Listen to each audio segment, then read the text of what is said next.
पन्नगे च सुरेन्द्रे च कौशिके पाद संस्पृशि निर्विशेष मनस्काय श्री वीरस्वामिने नमः। ठाणम आगम के 10वें स्थान के 15वें सूत्र में प्रवृत्तिया के 10 प्रकार उल्लिखित हैं। छंदा, रोसा, परिद्यूना, इन 3 प्रकारों पर मैंने कल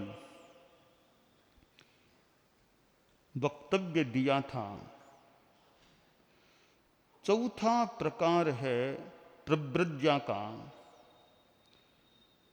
सुवीणा, स्वप्ना, यानी प्रवृत्तिया आदमी ग्रहण करता है, उसकी पृष्ठभूमि में अनेक कारण किसी के कोई ऐसे रह सकते हैं,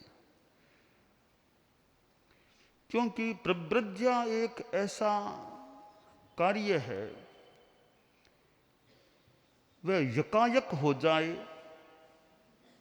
ऐसा प्रायः कठिन लगता है। कुछ उसकी पृष्ठभूमि में होता है, तब व्यक्ति प्रवृत्तिया को ग्रहण करता है। प्रवृत्तिया आदमी लेता है तो हो सकता है पिछले भी कई जन्मों के उसके साधना के संस्कार अपनी भूमिका अदा कर सकते हैं। एक बच्चे में साधु बनने की भावना पैदा हो जाती है और एक 90 वर्ष के आदमी के मन में भी साधुत्व ग्रहण की भावना उत्पन्न नहीं होती। तो यहां पूर्व जन्म की पृष्ठभूमि भी संभावना के मंच पर विराजमान हो जाती है। चौथा जो प्रकार बताया है स्वप्ना, कि स्वप्न के निमित्त से ली जाने वाली या स्वप्न में ली जाने वाली, कई बार कोई ऐसा सपना आता है कि आदमी के मन में दीक्षा की भावना पैदा हो जाए। एक देव था, उसका कोई संबंधी व्यक्ति देवगति से फिर मनुष्य योनि में आ गया था।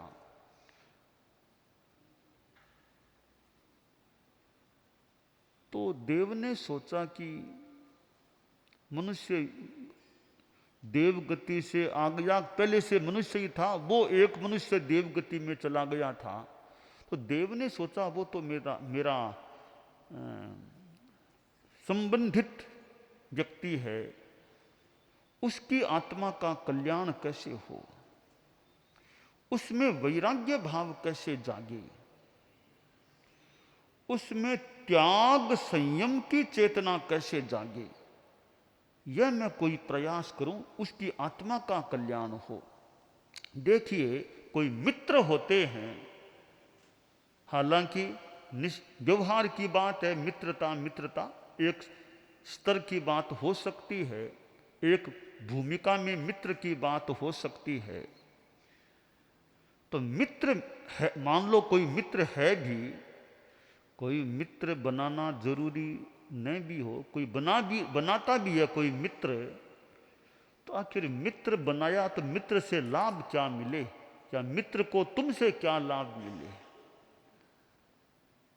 ऐसे ही मान लो बैठ गए 10 मिनट, ऐसे ही बातें कर ली, मिले बातें, ठीक है, तो एक बात होगी, बातें कर ली, मिल गए, बातें कर ली।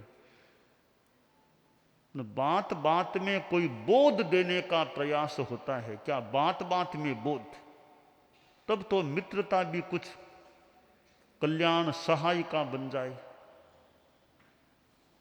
कि दो साधुओं में कोई मित्रता है, दो साधु के मित्र हैं।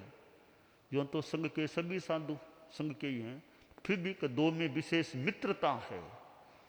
तो मित्रता है कि मिले हैं, कई महीनों तक साथ में रहना है, तो क्या करोगे मित्र का, तुम क्या करोगे, क्या करना है मित्र का।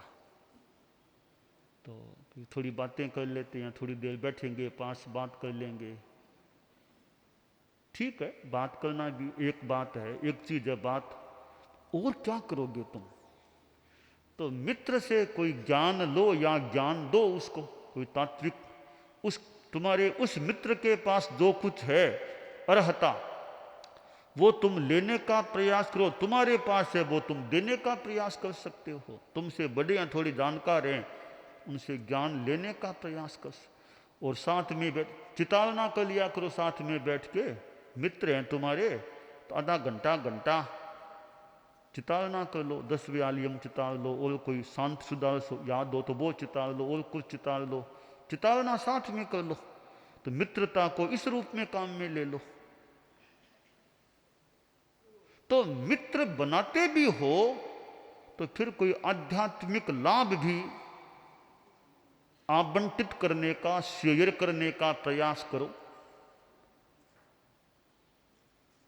तो उस देव ने सोचा कि वो तो मेरा मित्र है, संबंधी है, उसकी आत्मा का कल्याण कैसे हो, वैराग्य भाव, त्याग चेतना कैसे जागे।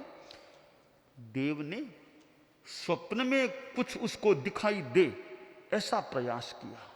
तो वो मनुष्य योनि वाला वो मित्र सोया हुआ था। रात में देखा कि मैं नरक लोक का अवलोकन करने के लिए गया हूं, और ये नारकीय जीव किस प्रकार दुख पा रहे हैं, नारकीय जीव कैसे दुख पा रहे हैं। नींद टूटी, जागा, अरे आज तो मैंने स्वप्न में नारकीय जीवों के दुखों को देख लिया। तो ये दुख क्यों मिलते हैं, क्या कारण है, मुझे कभी नरक में न जाना पड़े। अगली रात फिर सोया तो फिर स्वप्न आया, आज मानो कि मैं तो स्वर्ग में उसका अवलोकन करने के लिए गया हूं, और ये देवता कितने सुखी हैं, कितना उन्हें सुख प्राप्त है। फिर नींद टूटी, अरे आज तो स्वप्न में देवलोक देख लिया। तो प्रश्न पैदा हुआ कि भाई देवगति किन कारणों से क्यों मिलती है जीव को। ये दो जिज्ञासाएं हो गई पैदा मन में कि नरक में क्यों जाना पड़ता है और देवगति कैसे मिल सकती है। भी किससे पूछूं, ये तो धर्म का विषय है, देव नरक स्वर्ग, तो कोई साधु महात्मा से पूछूं। तो कोई नगर में सुना, कोई साधु लोग आए हुए हैं, उनके पास गया कि महाराज मैंने स्वप्न में देखा है नारकीय जीवों को और देवों को, तो ये नरक गति क्यों मिलती है, देवगति किस कारण से मिलती है। तो साधु ने कहा हमारे शास्त्र में बताया गया है कि नरक गति के 4 कारण, देवगति के भी 4 कारण बताए गए हैं। यह महाआरंभ, महापरिग्रह, पंचेंद्रिय प्राणी की हत्यार, मांसाहार, कुणिमाहार, ये नरक गति के आयुष्य बंध के कारण हैं। देवगति के सराग संयम, संयमा संयम, बाल तपस्या, अकाम निर्जरा, ये देवगति के कारण हैं।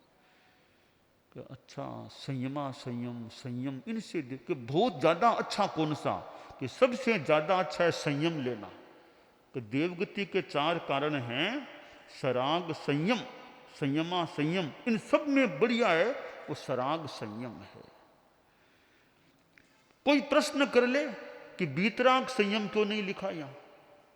हमारे बाल मुनि थोड़े जो जिज्ञासु हों, कोई प्रश्न कर लें कि सराग संयम बताया है देवगति का कारण, जिसे बढ़िया कारण आपने अभी बात में बताया, तो सराग संयम से भी बीतराग संयम और ज्यादा बढ़िया चीज है, तो उसका उल्लेख क्यों नहीं किया देवगति के 4 कारणों में। हमारे कोई बाल मुनि के मन में जिज्ञासा पैदा हो सकती है, तो बीतराग संयम क्यों नहीं कह दिया। देखिए हमारे बाल मुनियों से, छोटी साधियों से बताया जा रहा है कि बीतराग संयम और बढ़िया है, परंतु देवगति में जाना है तो सराग संयम ही काम आएगा। वीतराग संयम से देवगति नहीं मिल सकेगी, और वीतराग के आयुष्य का बंध होता ही नहीं है। आयुष्य का बंध सराग अवस्था में ही हो सकता है, और वो भी छठे गुणस्थान और सातवें गुणस्थान के बाद आयुष्य का बंध हो ही नहीं सकता। छठे गुणस्थान में आयुष्य बंध होना प्रारंभ हो गया तो सप्तम में समाप्ति हो सकती है। सप्तम गुणस्थान में प्रारंभ भी नहीं होता आयुष्य बंध का। तो देवगति का कारण सराग संयम है। वीतराग संयम तो मोक्ष का कारण बन जाए। सराग संयम मोक्ष यानी देवगति का कारण सराग संयम ही बनता है। इसलिए देवगति के आयुष्य बंध के कारणों में सराग संयम है, वीतराग संयम नहीं है। तो साधु ने बता दिया। तो उस मनुष्य के मन में आया, रे संयम लेना है वो देवगति का कारण है, तो मैं संयम ले लूं। साधु के पास कहा कि मुझे देवगति चाहिए तो मुझे संयम लेना है। साधु ने कहा, रे संयम की भावना ठीक है, तो देवगति के लिए संयम लूं ऐसा मत सोचो। देवगति के सुखों की इच्छा भी मत करो। संयम लो मोक्ष के लिए। देवगति से भी आगे मोक्ष है, उसके लिए लो। उसे और प्रतिबोध मिल गया और वह साधु के पास दीक्षित भी हो गया।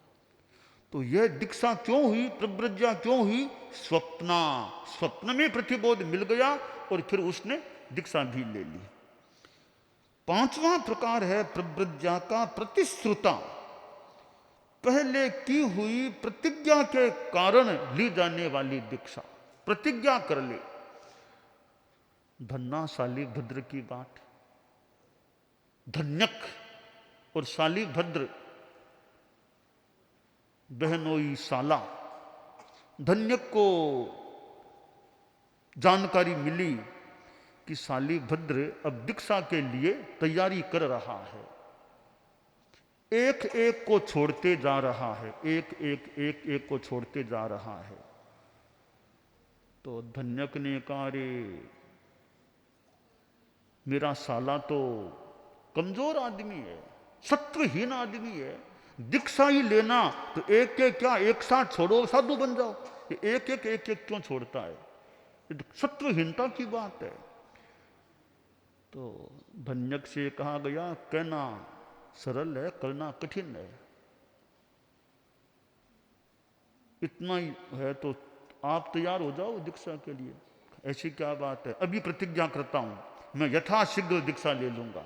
बात ठीक है कि कहना सरल है, करना कठिन है। मैं प्रतिज्ञा करता हूं, दीक्षा ले लूंगा। प्रतिज्ञा की और शालीभद्र के साथ दीक्षा भी ले ली। यह प्रतिज्ञा से ली जाने वाली दीक्षा है। शास्त्रकार ने आगम में इसका नाम दिया परिश्रुता, प्रतिश्रुता प्रव्रज्या।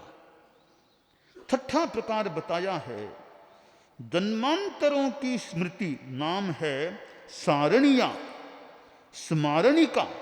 स्मारणिका पूर्व जन्म की या पूर्व जन्मों की स्मृति से वैराग्य आ जाए और आदमी साधु बन जाए। पूर्व जन्मों का ज्ञान किसी को हो सकता है। पूर्व जन्म का ज्ञान बहुतों को शायद न भी हो। कोई निमित्त मिल जाए, कोई बता दे, सह सम्मुयाए पर बागलनेनम अन्य सिंहवांती। अपनी स्मृति हो जाए पूर्व जन्म की, या कोई तीर्थंकर आदि फरमा दे तो, या तीर्थंकरों के पास सुना, आदि के पास सुना हुआ आदमी बता दे कि आप पिछले जन्म में यह थे। पूर्व जन्मों का ज्ञान होने से भी वैराग्य भावना भी आ सकती है। मल्ली कुमारी 19वें तीर्थंकर बने थे। उनके 6 वो साथी थे, वो भी आसपास कहीं राजकुलों में थे, राजा जो भी। और उनको प्रतिबोध दिया मल्ली कुमारी ने, बताया। उनको पिछले जन्मों की स्मृति हो गई ये साधु बनने को तैयार हो गए। तो ये सारणिया स्मारणिका पिछले जन्मों की स्मृति होने से भी आदमी दीक्षा के लिए प्रव्रज्या के लिए तैयार हो सकता है। सातवां प्रकार है वो है रोगिणिया रोगिणिका, रोग का निमित्त मिलने पर ली जाने वाली प्रव्रज्या।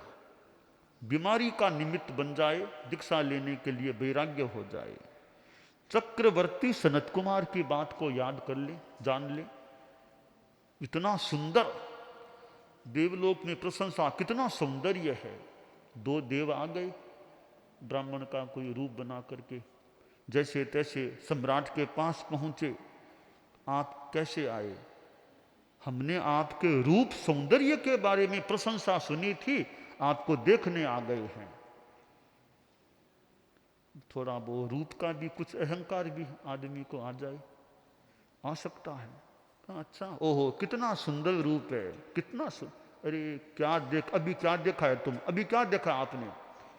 मैं जब स्नान करके सब तैयार होके सज धज कर सभा में जाकर बैठूंगा ना, तब देखना मेरा क्या सौंदर्य है। वो मानो अहंकार जाग गया, अहंकार था। तो ठीक है, बाद में आ जाएंगे, फिर देखेंगे आपको। अब सम्राट चक्र तैयार हुआ, सज धज सब गहने गहने आभूषण पहने, अब सभा में जाकर के बैठा है। वे दोनों व्यक्ति आए, देखा सम्राट सामने, बोले महाराज क्या सौंदर्य, अब क्या सौंदर्य आप में, क्या सौंदर्य, कहाँ सौंदर्य है? राजा ने भी ध्यान दिया अपने शरीर पर, ध्यान दिया, गहराई से देखा, मानो कोई परीक्षा कर ली हो शरीर की। क्या?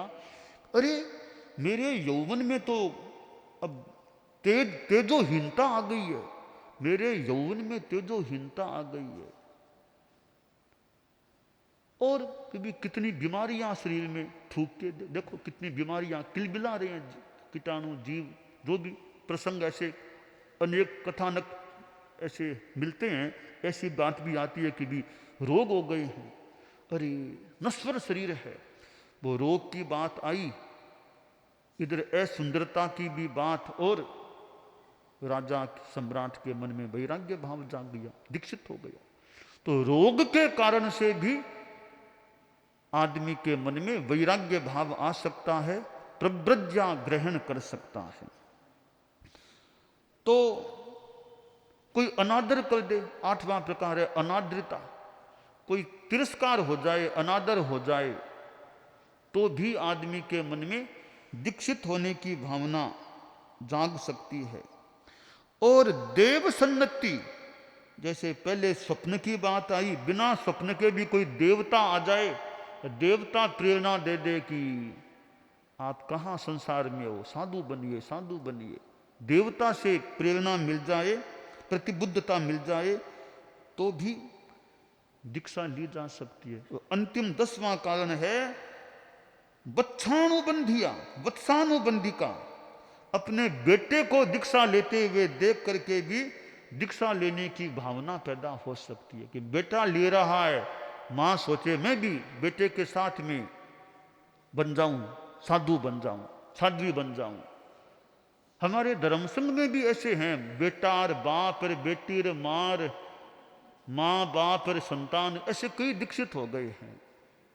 ऐसे कई प्रसंग हैं कि माँ बेटी रे बेटार बाप रे दीक्षित, बेटा हुआ तो बाप भी दीक्षित होने को तैयार। चेन्नई में वो पूरा परिवार ही हमारा, यानी वो अनिकेत, मुनि अनिकेत जी और मुनि ये कौशल और वो उसकी बहन तेजस्वी, एक पहले से बहन वो सिद्धार्थ प्रभा, चारों के चारों पूरा परिवार ही दीक्षित हो गया। तो बेटे को पता नहीं, बेटे को देखने से हुआ, कैसे ही हुआ, जो भी हुआ, दीक्षित हो गए। दो बहने रे भाई पिता, ये है ना तन्मय प्रभा, ये भी पिता और माँ बेटिनो हो गए। अजय प्रकाश जी वो दो माँ बेटी, यो परिवार दीक्षित हो जाते हैं। कि संतान को दीक्षा लेते देखे तो पिता और माँ भी समम भी साथ में, पता नहीं इनका तो क्या निमित्त बना। परम पूज्य आचार्य महाप्रज्ञ जी थे, उनकी माँ भी दीक्षित हुई थी, स्वयं भी दीक्षित हुए थे।